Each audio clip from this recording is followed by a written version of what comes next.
Chapter 4. So? Rachel demanded. What was it? How did you get trapped? I'll bet I know, Marco said, grinning sardonically, which is the only way he knows how to grin. Jake checked in, but he couldn't check out. I nodded. Roach Motel. I walked into a stupid roach motel. I ran right onto the sticky paper and man, I could not move. Very frustrating. You know, you could do commercials for the Roach Motel Company, Marco suggested. Take it from me, Roach Boy. These things really work. It was later in the day, and we were in Cassie's barn. Rachel, Marco, Tobias, Cassie, and me. As usual, the place was filled with wire cages, and the cages were filled with animals. Rabbits, foxes, baby deer, eagles, opossums, mourning doves, all of them injured or sick. Some of them feisty and ready to be released. We were lounging around on bales of hay and piles of feed sacks. All except Tobias, who was up in the rafters high overhead, and Cassie, who was feeding some of the animals. Everyone seemed to think my roach experiment was funny, except for Cassie. Cassie was the only one not smiling.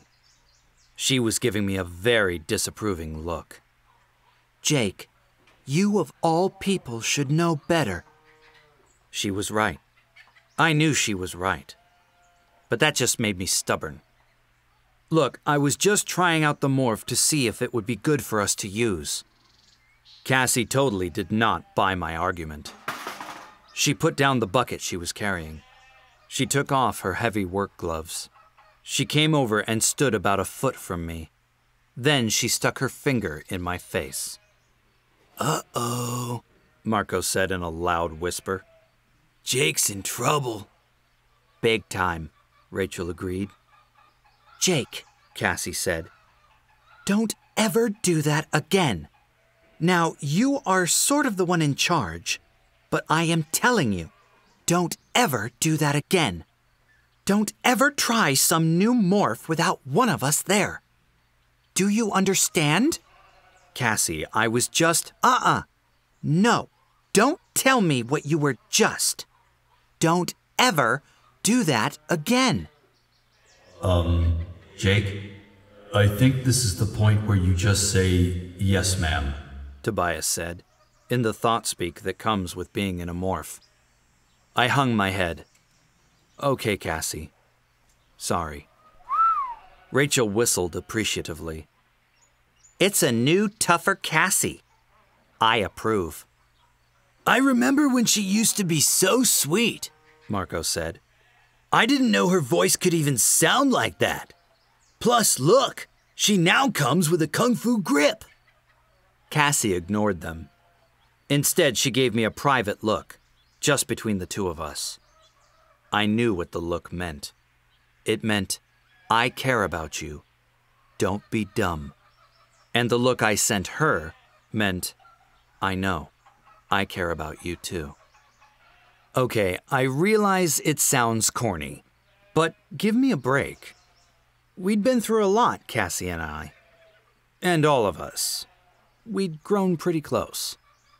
To me, Cassie is an amazing person. For one thing, she handles all kinds of responsibility. Her barn is actually the wildlife rehabilitation clinic. Her parents are both veterinarians, and her dad runs the clinic as a way to help injured wild animals. Everything from seagulls to skunks, and Cassie helps with all the work, except for doing surgery. But I'll bet she could do that too. As for how she looks, well, she's very pretty. Kind of short. She only comes up to my chin, but then I'm fairly tall. But she's not one of those wimpy-looking short girls, you know? Not all prissy. She's strong-looking. Mostly, when I picture Cassie, I think of her wearing overalls and boots because of working in the barn so much. I guess most guys would say Rachel is prettier. Personally, I don't think of her that way because she's my cousin. But Rachel does look like some kind of blonde supermodel. Not that Rachel acts like Miss Fashion. Just the opposite. If there's danger, Rachel is right there, usually a few steps ahead of anyone else. Marco says Rachel's enjoying it all, that she's actually glad about all that's happened in our lives since that night when we saw the Andalites' damaged spaceship land in the construction site. Marco refers to Rachel as Xena Warrior Princess. But that's Marco. For him, everything is a joke. Except for his family. Or what's left of it. Marco is small, with dark eyes, and dark, long brown hair. Cassie says a lot of the girls at school think he's cute. I wouldn't know. Most of the time, Marco and I totally do not get along. He says I'm too serious. Personally, I think he's just a little too immature sometimes. We disagree about everything. He actually tries to tell me that college hoops are better than the NBA. Yeah, right. Please. What are you going to do with a guy like that? We get on each other's nerves a lot of the time. We're also best friends, and have been since we were babies. I would do almost anything for Marco, and he would do the same for me. Of course, he'd complain the whole time. Oh man, can that guy complain when he wants to? The last member of our original group is Tobias. Tobias used to be this kind of sweet guy with wild blonde hair. A dreamy sort of person with a really terrible home life. Used to be. I glanced up at him. He was perched on a rafter overhead. He was preening his wing feathers, carefully combing them out with his beak. It's an amazing beak. It has a wicked, cruel-looking hook at the end. The better to tear open the mice and rats and other small animals he eats. Tobias is a red-tailed hawk. I guess maybe he will always be a red-tailed hawk. See, there's one problem with morphing. A time limit of 2 hours. If you stay in morph more than 2 hours, you stay forever.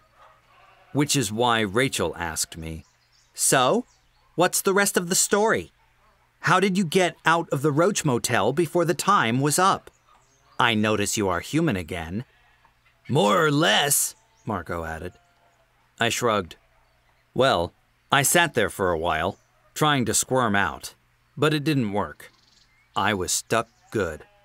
But it was okay, because as I sat there, I realized I could start to make sense of some of the vibrations I was hearing.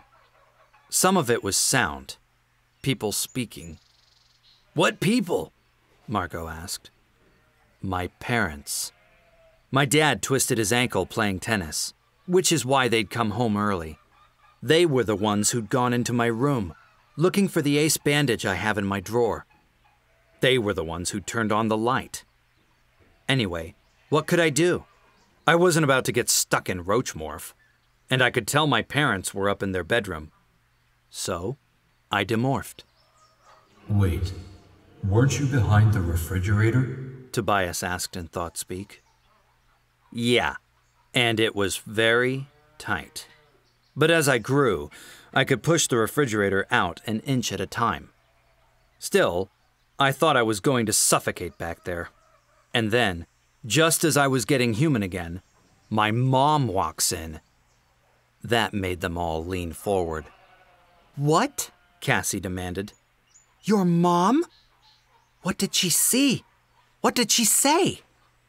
Well, all she could see was my head. It was normal, fortunately. And what she asked me was, "Jake, why are you back there? And while we're at it, why do you have the top of a roach motel stuck in your hair?" Everyone got a good laugh out of that image. Marco was the first to stop laughing. He was looking at me kind of sideways, the way he does when he thinks I'm hiding something. "Very funny and all, Jake," Marco said. "But you haven't told us why you were morphing a roach. And don't give me that 'I was just trying it out' routine." I stopped laughing. Sooner or later, I would have to tell them.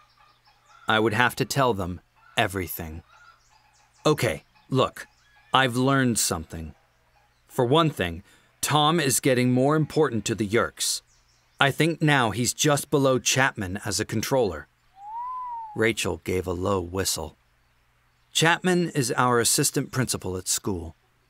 He is also the most important controller we know about. Tom is careful about not letting my parents or me overhear anything suspicious, I said. But he does make phone calls using our phone sometimes. I've been checking the automatic redial when he's done, so I know some of the people he's calling. Marco laughed. Cool. Jake the super spy. Nice trick.